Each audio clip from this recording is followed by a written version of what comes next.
로마에서 1절에서 13절 말씀은 신약성경 247페이지에 있습니다. 로마서 7장 1절 13절 말씀입니다. 한 구절씩 교독하겠습니다. 형제들아, 내가 법 아는 자들에게 말하노니 너희는 그 법이 사람이 살 동안만 그를 주관하는 줄 알지 못하느냐. 남편 있는 여인이 그 남편 생전에는 법으로 그에게 매인 바 되나 만일 그 남편이 죽으면 남편의 법에서 벗어나니느니라. 그러므로 만일 그 남편 생전에 다른 남자에게 가면 음녀라. 그러나 만일 남편이 죽으면 그 법에서 자유롭게 되나니 다른 남자에게 갈지라도 음녀가 되지 아니하느니라. 그러므로 내 형제들아, 너희도 그리스도의 몸으로 말미암아 율법에 대하여 죽임을 당하였으니 이는 다는 곧 이 군사 가운데서 살아나신 이에게 가서 우리가 하나님을 위하여 열매를 맺게 하려 함이라.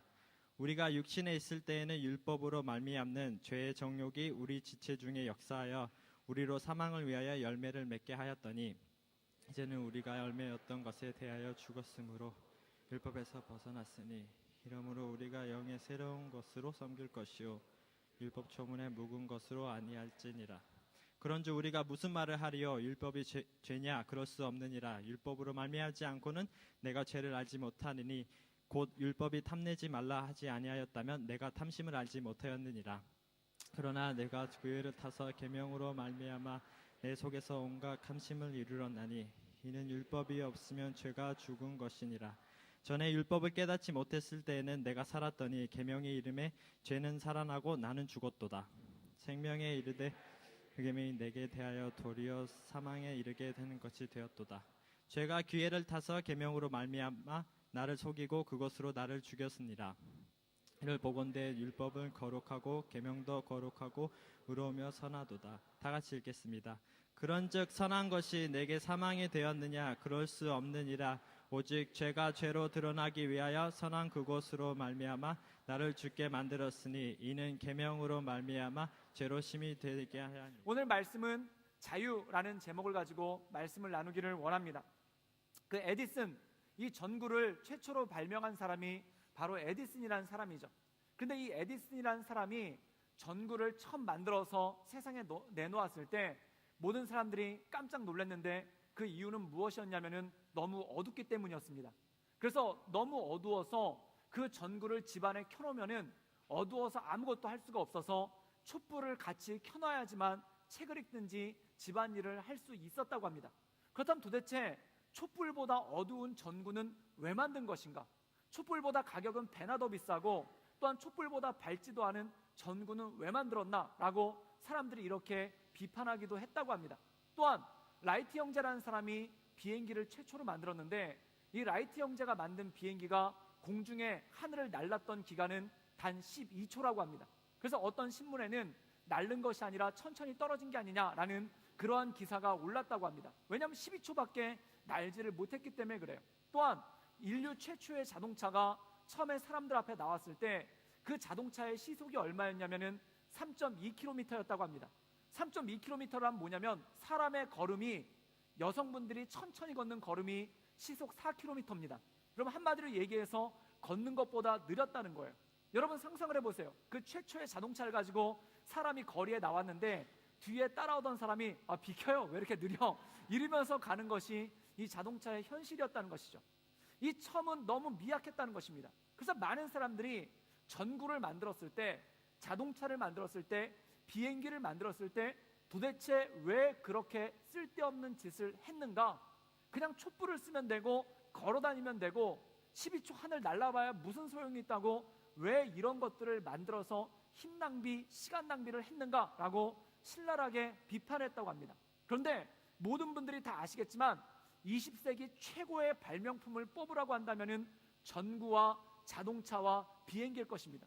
그리고 지금 이 기술들이 발달된 것은 어마어마하고 상상할 수가 없을 만큼 굉장히 많이 진보를 했죠. 근데 중요한 건 뭐냐면 이렇게 위대한 발명품들도 처음에 출발할 때, 처음에 시작할 때는 시시하다 못해 모든 사람들이 저런 건 도대체 왜 하느냐 할 만큼 낮고 초라한 그러한 모습을 가지고 있었다는 것입니다. 그래서 많은 사람들이 이렇게 얘기합니다. 도대체 그런 건 왜 만들었을까? 이런 것들이 조금 더 연장된 게 있는데 그게 뭐냐면 이런 말이 있습니다. 우리나라 속담에 앓느니 죽는다라는 말이 있습니다. 이건 뭘까요? 초라하게 뭔가를 하느니 차라리 안 하는 게 낫다라고 생각하는 사람들이 굉장히 많다는 거예요. 뭔가 남들한테 부끄러운 모습을 보여주느니 하지 않는 것이 낫다라는 그러한 말씀이 나온다는 겁니다. 이게 뭐냐면 체면사회의 병폐인 거예요. 앓느니 죽는다, 이 말 뜻은 뭐냐면 남들 앞에 내놓기 거창하거나 뻑적지근하지 않으면 차라리 내놓지 않겠다라는 체면 문화에서 온 것이죠. 그런데 만약 에디슨이 이 전구를 처음에 발명했었을 때 촛불보다 어두운 그 전구 모습을 보고 아유 앓느니 죽는다라는 그 얘기를 대입시켜서 이 전구를 안 만들었다면 아마 우리는 지금도 촛불을 쓰고 있을지 모릅니다. 또한 자동차를 처음에 내놨을 때 그때 사람 걸음보다 더 늦은 이 자동차는 왜 만드는가? 앓느니 죽는다 해서 안 만들었다면 지금 이 세상에 자동차는 존재하지 않겠죠. 근데 성경은 뭐라고 얘기하고 있냐면 앓느니 죽는다라는 것이 세상의 말이라면은 성경에서 우리에게 전해주고 있는 말씀은 뭐냐면은 너희는 앓더라도 살라는 것입니다. 앓더라도 살라는 것은 무엇입니까? 너의 모습이 부끄럽고 세상에 내놓을 것이 없더라도 당당하게 이 땅을 살아가라는 것입니다. 그래서 하나님께서 우리에게 이렇게 말씀을 하십니다. 이사야서에 보면 어떤 말씀이 나오냐면은 상한 갈대도 꺾지 아니하신다라는 말씀이 나옵니다. 이건 무슨 뜻일까요? 꺾이더라도 갈대는 정말 연약한 존재입니다. 거기 꺾이기까지 해버렸으면은 이 갈대는 얼마나 쓸모없는 존재겠습니까? 그럼에도 불구하고 살라라는 말씀이 이 말씀의 내용이라는 것입니다. 또한 에스겔서에 보면은 이런 말씀이 나옵니다. 너는 피투성이라도 살아라라는 그러한 말씀이 나옵니다. 이 피투성이라도 살라는 말씀은 무엇입니까? 네가 죽을 것 같고 어렵고 네 인생 가운데 죽는 이만도 못한 인생을 살더라도 너는 살아라라는 말씀이 이 말씀 가운데 나온다는 거죠. 정말 그렇습니다. 세상의 위대한 것들 가운데 출발부터 위대했던 것은 아무것도 없습니다. 또한 세상에 탁월했던 것들 가운데 출발부터 탁월했던 것은 아무것도 없습니다. 우리나라 교회도 마찬가지입니다. 우리나라 교회가 지금 한국의 세계에서 가장 큰 교회 중에 20개가 한국에 있고, 그리고 지금 1000만 명의 성도에 대해서 얘기하고 있고 2만 명의 선교사를 파송했다고 합니다. 그런데 130년 전에 한국 교회가 처음 출발했을 때 언더우드 선교사의 사랑방에서 7명이 모여서 예배를 드렸는데 더 놀라운 것은 그 7명 중에 6명이 첫 예배 때 졸았다고 합니다. 그럼에도 불구하고 그 연약한 가운데 성장한 것이 한국교회 아니겠습니까? 모든 출발은 다 연약합니다. 모든 시작은 다 미약합니다. 그러나 하나님의 은혜를 바라보며 그것을 꿋꿋이 해나갈 수 있는 능력, 그것이 바로 성경에서 말하는 능력이라는 것이죠. 오늘 말씀은 자유함에 대해서 얘기하고 있습니다. 그렇다면 이 부끄러운 시작과 자유함은 무엇에 있습니까? 사람은 스스로 자유롭지 못할 때 부끄러움을 많이 느낍니다. 또한 내 마음 가운데 감옥이 있을 때 부끄러움을 많이 느끼고 그 부끄러움으로 인해서 앞으로 나가지 못하는 그러한 모습들이 있다라는 것이죠. 그런데 사도 바울은 무엇에 대해서 얘기하냐면 주의 영이 계신 곳에, 하나님의 복음이 임한 곳에 모든 사람에게 자유함이 있다라고 그러십니다. 그리고 이 자유가 무엇인가? 바로 이 자유함을 통해 하나님의 은혜와 능력이 그 안에 나타난다는 것이죠. 신앙은 무엇입니까? 신앙은 이렇게 비유할 수 있습니다. 엄마 뱃속에서 아기가 처음 나왔을 때의 모습과 똑같습니다. 엄마 뱃속에서 아이가 처음 나왔을 때는 이 아이는 벌레만도 못합니다. 정말 그렇습니다. 아무것도 못하고 너무나 미력하고 너무나 부족한 존재가 아이입니다. 그런데 이 아이가 자라나기 시작했을 때 이 아이에게 있는 능력은 얼마나 큰 것입니까? 바로 신앙이란 그것입니다. 마치 우리가 신앙생활을 처음 시작했을 때 우리는 이제 갓 태어난 아이와 똑같습니다. 그런데 중요한 것은 우리가 그 상태로 머물러 있는 것이 아니라 계속 성장한다는 것이죠. 즉 내가 성장한 것을 믿고 그 안에 온전함으로 나갈 수 있는 것, 이것이 바로 자유함의 본질이고 자유함의 능력이라는 것입니다. 우리 4절에서 6절까지의 말씀을 읽겠습니다. 우리 다 같이 읽겠습니다. 그러므로 내 형제들아, 다시 한번 읽어보겠습니다. 그러므로 내 형제들아, 너희도 그리스도의 몸으로 죽임을 당하였으니 이는 다르니 곧 죽은 자 가운데서 살아난 이에게 가서 우리가 하나님을 위하여 열매를 맺게 하려 함이라. 우리가 육신에 있을 때에는 율법으로 말미암아 죄의 정욕이 우리 지체 중에서 역사하여 우리로 사망을 위하여 열매를 맺게 하였더니 이제는 우리가 얽매였던 것에 대하여 죽었으므로 율법에서 벗어났으니 이러므로 우리가 영의 새로운 것을 섬길 것이요 율법의 조문에 묵은 것이 아니할지라. 오늘 말씀에 보면은 율법에 대해서 얘기하고 있습니다. 그런데 율법에 대해서 사도 바울이 어떻게 설명하고 있냐면은 우리가 예수님을 알기 전에, 예수님께서 십자가에서 죽으시기 전에 이 율법은 우리를 억누르는 것이고 우리를 구속하는 것이었다. 그런데 우리가 예수님 안에서 율법을 알게 되었을 때 그 율법은 우리를 자유케 한다라는 말씀이 이 말씀 가운데 나와 있죠. 예를 들자면 이런 것입니다. 자전거를 탄다는 것은 무엇을 의미할까요? 여러분들 자전거 탈 줄 아십니까?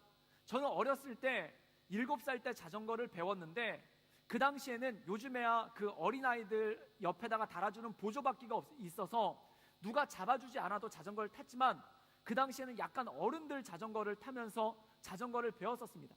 일단 자전거가 굉장히 크죠. 그 다음에 자전거 위에 올라가면은 발이 땅에 닿지 않으니까 넘어지면 굉장히 크게 다치는 거예요. 그런데 제가 혼자 그 자전거를 타보려고 노력을 몇 번 해봤는데 절대 자전거를 탈 수가 없는 거예요. 왜냐하면 자전거에 올라가자마자 두 발을 띄면은 기우뚱해서 넘어지고 나를 다치게 하는 것이고 나에게 상처를 주는 것이고 나를 넘어뜨리는 두 발 달린 요물, 두 발 달린 쇳덩어리가 바로 이 자전거예요. 그래서 저에게 이 자전거는 두 바퀴 달린 나를 아프게 하는 쇳덩어리에 불과했어요. 그런데 군대 가셨던 저희 삼촌이 그때 휴가를 잠깐 나오셔서 저에게 자전거를 가르쳐 주셨는데 어떻게 했냐면 저를 자전거 앞에다 태운 다음에 뒤에서 잡아주는 거예요. 그래서 이분이 뒤에서 잡아주고 저를 계속 끌고 가니까 제가 거기서 자전거를 갖다 주춤주춤하면서 탄 거예요. 그래서 이분이 일주일 동안 저희 삼촌이 휴가를 나와서 군인에게 그 휴가 얼마나 좋은 시간입니까?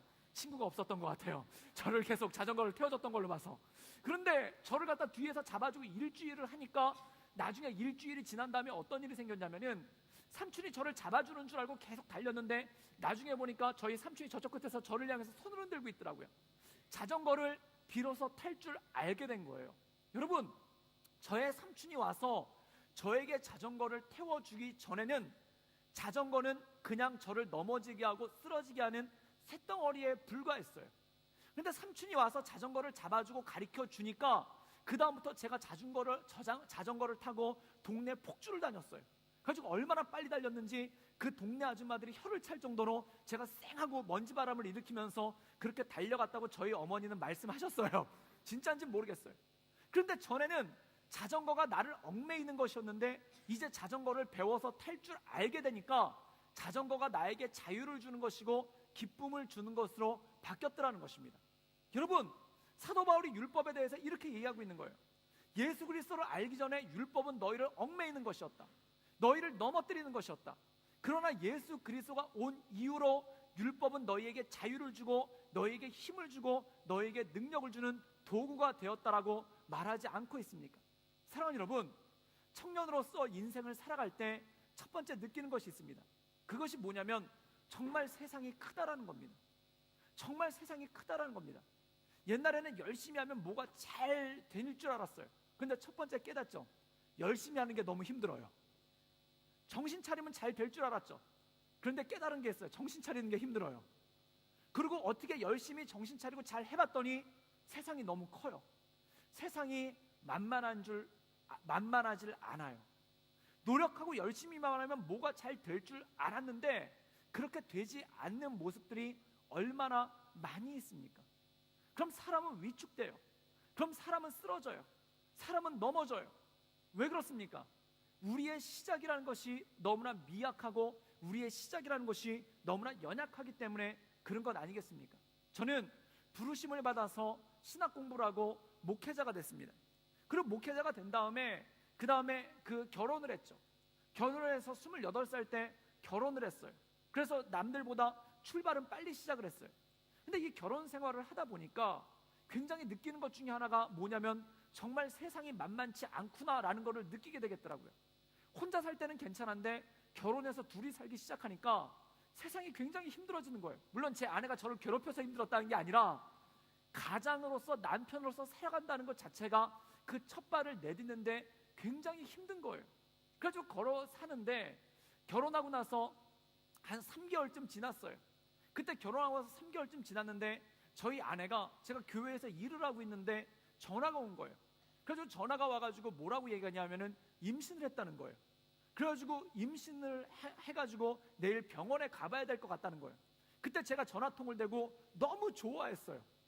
정말 아기가 생겼어. 그때 제 나이 28이었습니다.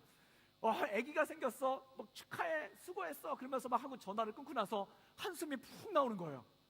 내가 아빠가 된다는 것 자체가 그렇게 무겁고 그렇게 힘들고 그렇게 큰 짐처럼 느껴질 때가 그때가 처음이었어요. 그런데 열심히 살아야죠. 그리고 열심히 살고 있고 병원에 가서 임신 8주가 됐다는 걸 진단을 받고 그 다음에 모든 걸 갖다가 다 했는데 그 다음에 한 달 있다가 다시 교회에서 일을 하고 있는데 저희 아내한테서 전화가 오는 거예요. 그래서 그 전화를 받았더니 그때 뭐라고 얘기를 하냐면은 피가 흐른다는 거예요. 그래서 지금 회사인데 피가 흘러가지고 자궁에서 피가 흘러가지고 몸 상태가 너무 안 좋다는 거예요. 그래서 제가 교회에서 있다가 빨리 저희 아내한테 사무실에 뛰어갔죠. 사무실에 뛰어갔더니 정말 피가 굉장히 많이 흘렀더라고요. 그래서 저희 아내를 갖다가 안고 데리고 그리고 옆에 있는 산부인과 병원으로 간 거예요. 그래서 산부인과 병원으로 갔더니 의사 선생님이 그 피의 양을 보더니 그런 얘기를 하는 거예요. 뭐라고 얘기를 하냐면은 아이가 살기 힘들 것 같으니까 포기하시는 게 좋겠습니다 라고 얘기를 하는 거예요. 근데 그때 그 내시경 초음파라고 그래가지고 그 내시경 초음파로 아이를 갖다 보고 있는데 정말 애가 콩알만해요. 0.8mm 0.8mm의 콩알만한 애가 그 콩알만한 애가 보이는데 그 심장이 볼록볼록볼록볼록 하고 계속 뛰고 있는 거예요.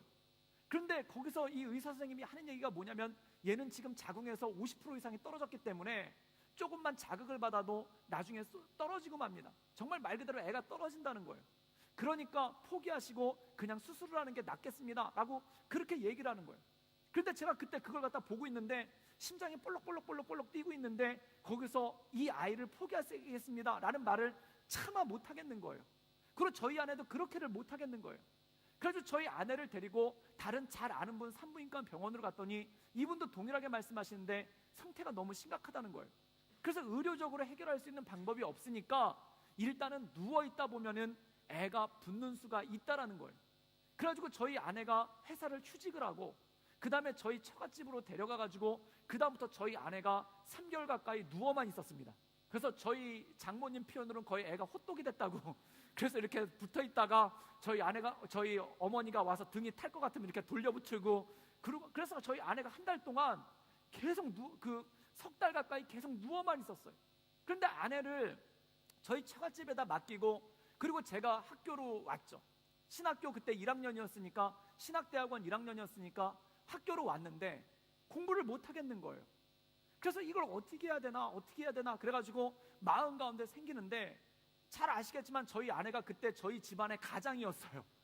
경제를 책임지고 저희 아내가 저희 집안의 호주시며 빛되시며 생명되시며 물주되시며 그리고 제가 아내한테 용돈을 타서 그때 살고 있었는데 아내가 회사를 휴직을 하고 그 다음에 어떻게 될지 모르니까 앞날이 막막하죠. 그리고 어떻게 아이를 키울 것이며 애를 병원에 데려갈 때 병원비는 어떻게 충당할 것이며 게다가 제가 그때 학교를 다니고 있었는데 제 학비는 어떻게 충당할 것이며 그게 너무 막막한 거예요. 그리고 그 당시 제가 노숙인 쉼터에서 사역을 하고 있었기 때문에 사례가 거의 없는 것과 똑같았어요. 그래서 그 막막한 마음을 가지고 주님 앞에 엎드렸죠. 학교에 있는 예배실에 엎드렸죠. 그래서 그때 이런 기도를 드렸습니다. 주님, 저에게 1년만을 주십시오.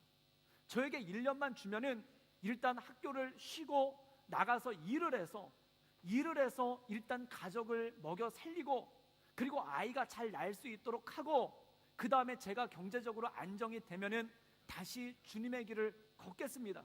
그렇게 하고 거기서 그렇게 기도를 하고 있었어요. 그때 제 나이 28살 아빠로서 그리고 가장으로서의 그 어깨가 너무 무거운 거예요. 그리고 그때 했던 기도가 뭐냐면은 붙여주십시오. 이 아이를 엄마 자궁에 붙여주십시오. 그래가지고 지금 그 붙여달라는 기도를 그때 처음 한 거예요. 그렇게 한참을 기도했는데 그때 하나님께서 이런 말씀을 주셨어요. 그게 뭐냐면 하나님을 따르는 자는 하늘의 양식을 먹고 산다. 그러면서 신명기 말씀을 주신 거예요. 사람이 떡으로만 살 것이 아니요 하나님의 입에서 나오는 모든 말씀으로 말미암아 살리라. 그리고 하늘의 양식에 대해서 저에게 보여주시는 거예요.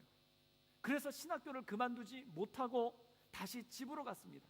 그리고 저희가 간절히 이 아이를 붙여주십시오 그렇게 기도를 했어요. 그런데 진짜 3개월, 두 달 정도가 지나니까 애가 진짜 붙었어요. 그래서 나중에 병원 가서 초음파를 찍어봤는데 진짜 애가 철커덩 붙었어요. 그래서 저는 저희 아이가 지금, 그 아이가 지금 자라서 14살이 됐는데 나중에 대학 갈 때 붙여달라는 기도 안 해도 될 것 같아요. 그냥 알아서 잘 붙어서. 그리고 저희 아내가 3개월 만에 다시 직장을 다녔죠. 그러고 나서 10달을 갖다 채워가지고 정말 조심조심 다녔어요. 뛰지도 않고 또 떨어질까봐 정말 조심조심 다녀가지고, 그러고 나서 10달이 지난 다음에 아이를 낳았어요. 근데 아이를 낳는데 의사 선생님이 저한테 와가지고 그러는 거예요. 뭐라고 얘기를 하냐면은 아이가 숨을 못 쉰다는 거예요. 그래서 왜 그렇습니까? 라고 얘기했던데, 태어날 때 배설물, 자기가 이 태변이라는 배설물이 있는데 그걸 아이가 너무 많이 먹어서 그게 다 폐로 들어갔다는 거예요. 그래서 지금 폐 기능이 50% 정도밖에 움직이지를 못해서 산소가 애가 모자라가지고 지금 숨을 제대로 쉬지 못합니다. 어떻게 해야 됩니까? 그랬더니 우리 병원에선 처리할 수가 없고 그 소아과 중환자실이 있는 큰 병원으로 가야 됩니다. 그래서 서울 아산병원이란 병원으로 애가 태어나고 몇 시간 되지 않아서 그 병원으로 옮겨갔어요. 그 병원에 애가 태어난 지 단 하루 만에 중환자실에 들어갔죠. 그래서 중환자실에 들어갔더니 면회가 안 된다는 거예요. 그리고 저희 아내는 병원에서 몸조리를 하고 산후조리를 하고, 그래서 제가 병원이랑 저희 아내가 있는 병원이랑 그 다음에 저희 큰 아이가 입원해 있는 병원, 거기를 갔다 왔다 갔다를 2주를 했어요. 2주를 왔다 갔다 하는데 제가 그때 깜짝 놀란 게, 저희 아내가, 이 엄마들은 아기를 낳으면 아기가 꼭 옆에 있어야 돼요. 그래서 아기를 안고 젖을 물리고 이래야 엄마들이 회복이 빠른데, 이 아기가 없으니까 저희 아내가, 제가 깜짝 놀랐어요. 병원 갔다 오다가 봤는데 저희 아내가 벽에를 들고 이렇게 막 걸어 다니고 있는 거예요.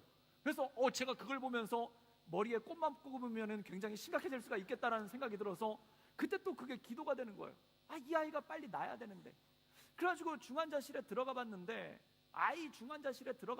아이는 난리가 아니죠. 온몸에 주사 바늘을 꽂고 있고 산소 마스크를 쓰고 있는 거예요. 숨을 자기가 못 쉬니까 그 산소 마스크를 씌운 거예요. 그래서 그 아이를 바라보면서 그때 기도가 딱 하나였어요. 숨쉬게 해주십시오. 숨쉬게 해주십시오.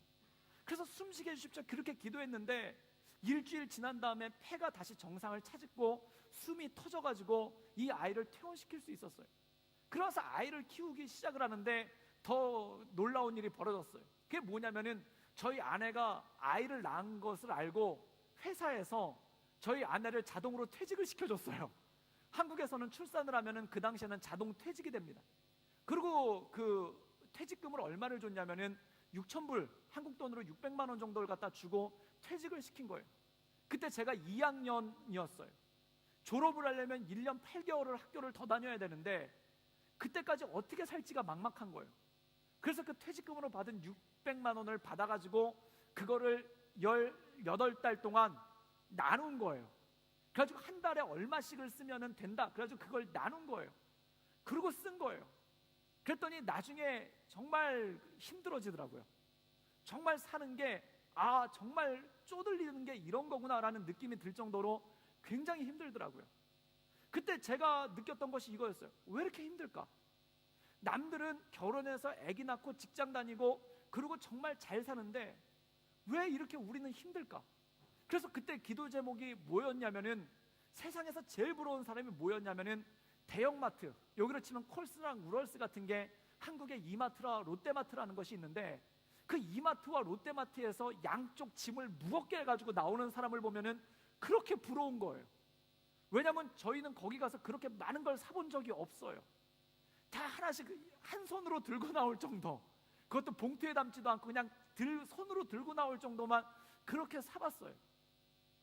이게 너무 힘든 거예요. 그래서 그때 양손을 무겁게 하고 봉다리를 가득 채워서 나오는 사람을 보고 이런 생각을 했어요. 저 사람들은 얼마나 돈이 많길래 저 봉다리를 가득 채워서 나올 수 있을까? 그렇게 살았어요. 그때 제가 사역을 시작하면서, 가정을 시작하면서, 아이를 키우면서 그때 마음 가운데 힘들었던 것 중에 하나가 바로 이거였어요. 왜 이렇게 힘들까? 왜 이렇게 고날까? 왜 이렇게 피곤할까? 남들은 다 잘 사는 것 같은데, 남들은 다 아무 문제가 없이 사는 것 같은데 왜 이렇게 내 인생만 힘들고 어려울까라는 생각이 들었어요. 그때 말씀을 봤을 때 하나님께서 주신 말씀이 이것입니다. 사람은 떡으로 사는 것이 아니요 하나님의 입에서 나오는 모든 말씀으로 말미암아 산다. 이 말씀만 해주시는 거예요. 1년이 지났어요. 아기가 한돌이 됐죠. 그런데 저희 어머니가 오시더니 첫 번째인데 돌잔치를 해야 된다는 거예요. 그래서 제가 저희 어머니한테 돌잔치는 돈이 드는데 막 이렇게 말씀하셨더니 걱정하지 말라고 하라는 거예요. 근데 사실 저희 어머니가 돈도 안 대주셨어요. 그리고 돌잔치를 하라는 거예요. 그래서 돌잔치를 했어요. 근데 그때 제가 섬기고 있었던 데가 어디냐면은 쉼터를 나와서 보육원을 섬기고 있었을 때였어요. 그 보육원을 섬기고 있었을 때니까 물론 수입이 많지가 않았죠. 그리고 손님으로 오시는 분들이 이렇게 넉넉하신 분들이 손님으로 오지를 않았어요. 그런데 이게 한국에서는 돌잔치, 첫 번째 생일 잔치를 하면은 이렇게 선물 같은 거를 줍니다. 그래서 선물 같은 걸 갖다 이렇게 다 받았는데 그 돌잔치가 끝난 다음에 그 선물을 갖다가 저희가 이렇게 펼쳐보다가 깜짝 놀랐어요. 그게 뭐냐면 거기 어떤 분들이 선물 사이에다 봉투를 하나씩 꽂아주신 거예요. 그래가지고 나중에 그걸 갖다 다 계산을 해봤더니 돌잔치 치렀던 모든 비용이랑 그걸 갖다 다 감하고 난 다음에 300만 원이 남더라고요. 그래서 저희 아내랑 저랑 둘이 하이파이브를 하면서 한 번 더 할까 막 이런 얘기를 흥행에 성공을 했어요. 원래 돌잔치 흥행에 성공하기 힘들어요.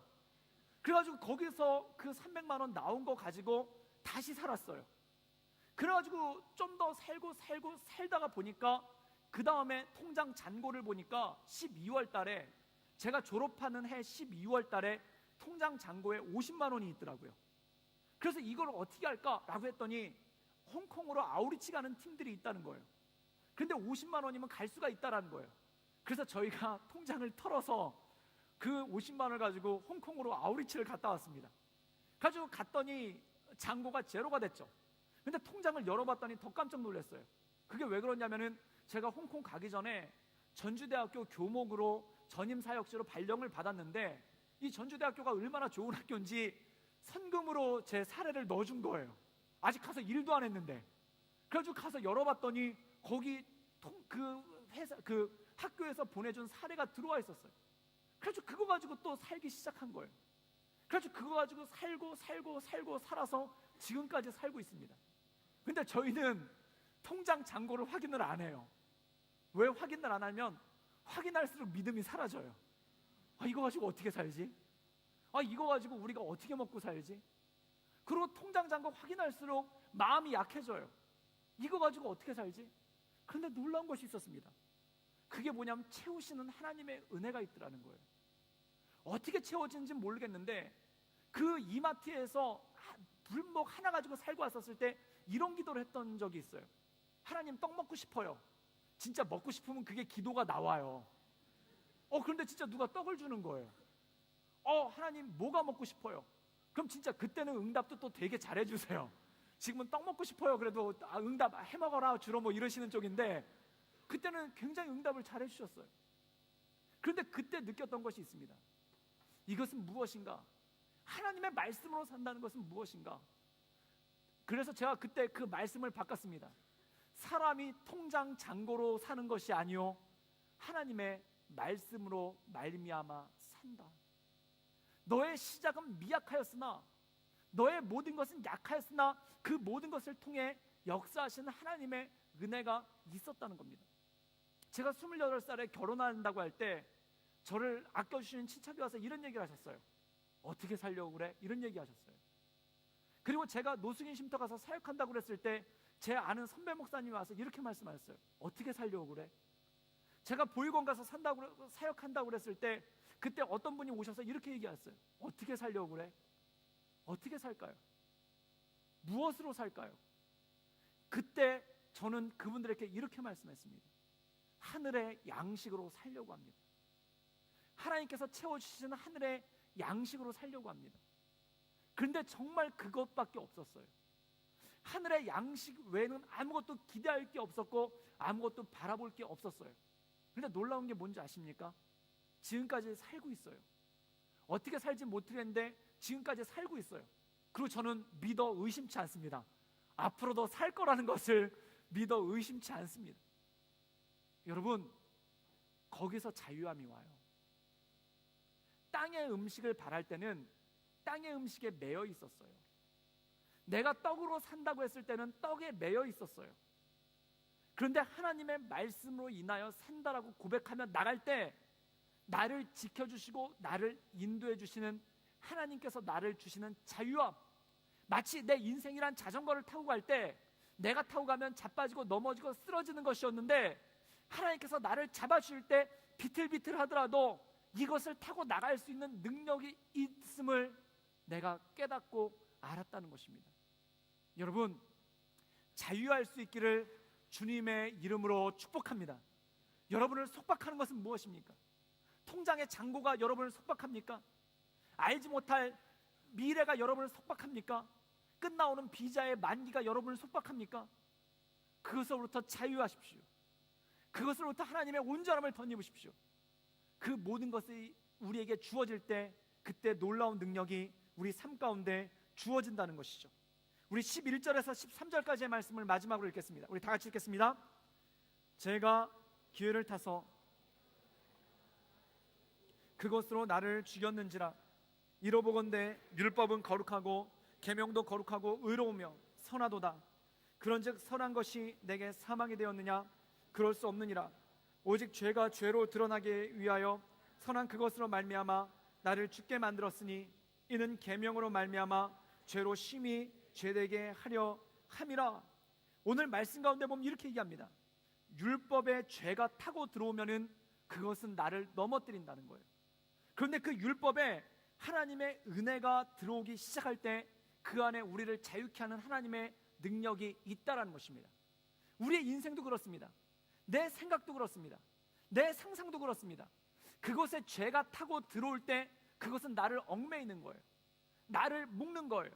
나를 쓰러뜨리는 거예요. 나를 넘어뜨리는 거예요. 요즘에 많은 사람들이 한국에서 가장 잘 되는 병원을 찾아보라고 한다면 정신과가 가장 잘 된다고 합니다. 그래서 많은 의사 선생님들이 정신과 닥터를 지망하는 분들이 많다는 거예요. 그 이유는 뭘까요? 정신과를 찾는 선생님, 환자들이 너무나 많다는 거예요. 주로 그 질병 가운데 하나가 이런 것입니다. 우울증, 조울증, 공황장애라는 거예요. 이것은 무엇일까요? 어떤 분이 이런 병에 대해서, 이런 질환에 대해서 한마디로 정의를 해주시더라고요. 이게 뭐냐면 스스로가 마음의 감옥을 만들어 두고 그 안에 갇혀버린다는 거예요. 자기 안에 마음의 감옥을 만들어 놓고 그 안에 갇혔다는 거예요. 여러분, 우리는 자유로운 환경에 살 수 있습니다. 그런데 내 안에 감옥을 만들어 놓고 나를 그 안에 가둬두는 거예요. 저희 딸아이가 잘 보는 그 비디오 중에 위니 더 푸라는 게 있어요. 요즘엔 컸다고 잘 안 보는데 그래도 저는 지금까지 보고 있어요. 계속 돌려보고 있어요.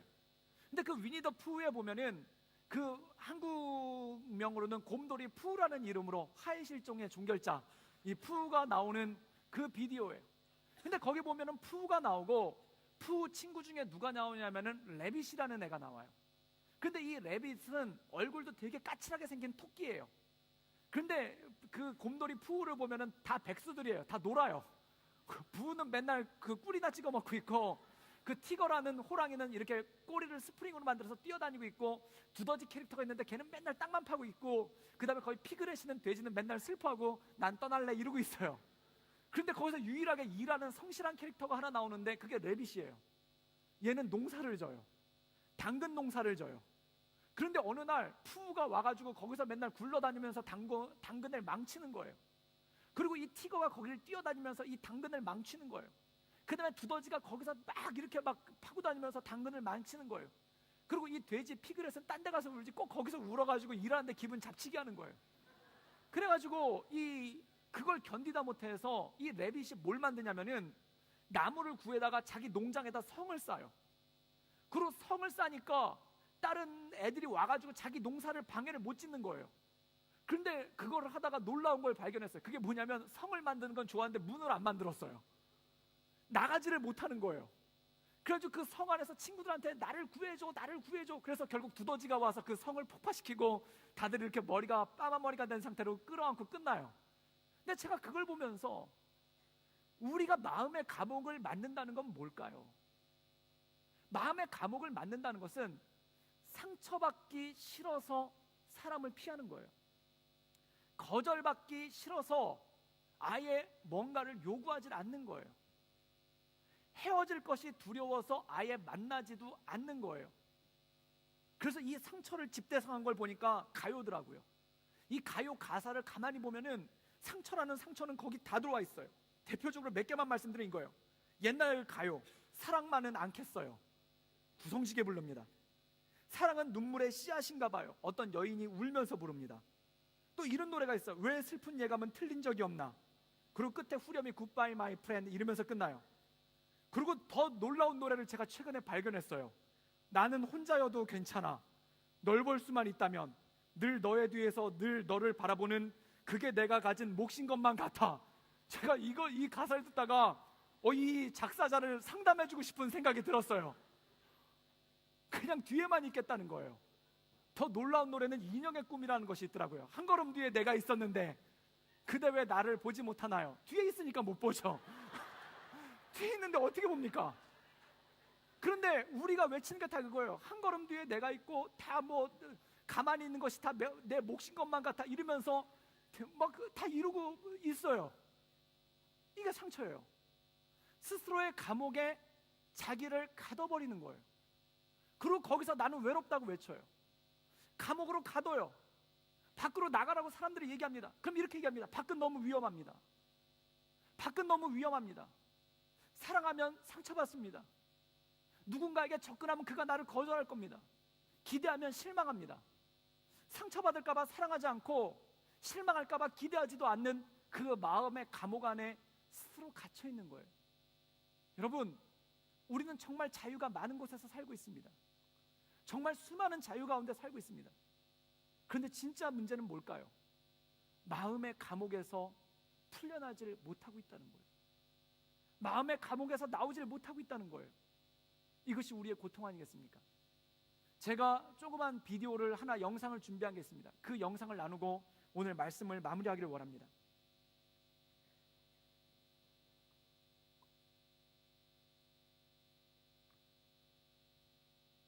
예, 저는 아닙니다. 예, 요겁니다, 요거. 예, 예.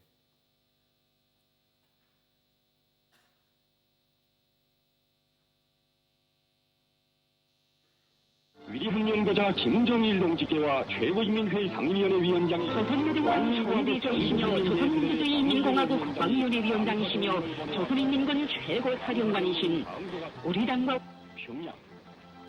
당과 우리민의 위대한 영도자 김정일 동지께서 중국 국가대표단을 접견하신 소식을 여러 나라 중심하시고 신선적인 분위기 속에서 사과를 하셨다고 전했으니 조조 쌍방은 핵 문제를 대화를 통해 평화적으로 해결하는 것을 지지하였다. 조선측은 육사회담이 동시 행동 원칙에 기초한 해결 타결안을 실행하는 과정으로 된다면 앞으로 육사회담에 나갈 용의를 표명하였다. 위대한 영도자 김정일 동지 보혜보전 종로자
세계를 살리소서. 방열된 선거를 즉시 집행하시오. 전하!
너를 사랑하는 내 마음 다 표현할 수 없어.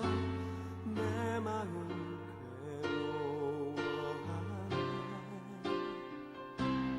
너를 사랑해.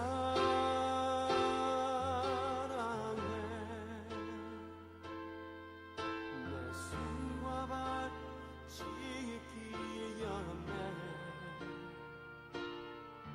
너를 위험에서 건지려 내 몸을 던져 널 위해 내 손과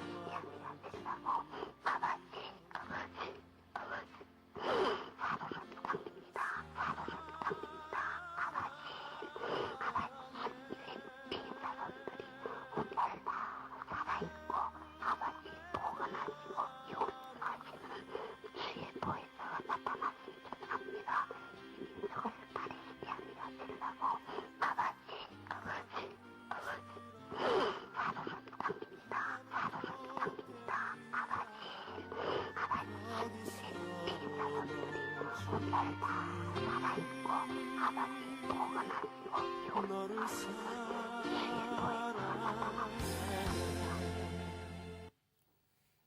예, 나라 자체가 감옥인 나라가 북한입니다. 그냥 사는 것도 힘든데 거기서 그리스도인으로 산다는 것은 얼마나 더 많은 제약과 더 많은 고통이 있겠습니까? 근데 그들은 그것을 담담히 받아들입니다. 그리고 이것에 대해서 이렇게 얘기합니다. 사도 바울은 고린도 후서에서 이렇게 말씀하고 있습니다. 우리가 이 보배를 질글세 가졌으니 이는 심히 큰 능력이 하나님께 있고 우리에게 있지 않음을 알게 하려 함이라. 우리가 사방으로 우겨쌈을 당하여도 쌓이지 아니하며 답답한 일을 당하여도 낙심치 아니하며 박해를 받아도 버림받지 아니하며 거꾸러뜨림을 당하여도 망하지 아니하고 우리가 항상 예수의 죽음을 몸에 짊어짐은 예수의 생명이 또한 우리 죽을 육체에 나타나게 하려 함이라. 사랑하는 여러분, 세상에서 가장 자유로운 나라가 이곳 호주 아닙니까? 이 자유로운 나라에서 마음의 감옥에 갇혀 계시는 분이 있다면 그분은 정말 불행할 것입니다. 그러나 사도는 이렇게 얘기합니다. 이런 우겨쌈과 이런 우리를 넘어뜨리는 것이 있더라도 우리가 그리스도 안에 있는 자에게는 쌓아도 쌓이지 아니하며 넘어져도 쓰러지지 아니하며 망하여도 망하여지지 않는 하나님의 은혜가 있다라는 것입니다. 사랑하는 여러분, 힘을 낼 수 있기를 주님의 이름으로 축복합니다. 이 힘은 단지 마인드 컨트롤이 아닙니다. 복음의 은혜가 내 마음을 타고 들어오는 것입니다. 그때 마음의 감옥에서 풀려납니다. 우리 민족의 젊은이들이 그리고 이 땅에 사는 많은 사람들이 해야 될 것이 너무나 많습니다. 그러나 마음의 감옥에 갇혀서 그 안에서 자기의 비명을 지르고만 있다면, 내가 지르는 비명만을 듣고 있다면 이것은 얼마나 슬픈 일입니까? 삶이 여러분을 죽이는 것이 아니라 이 삶이 복음 가운데 여러분을 타고 나가게 하는 능력이 될 줄 믿습니다.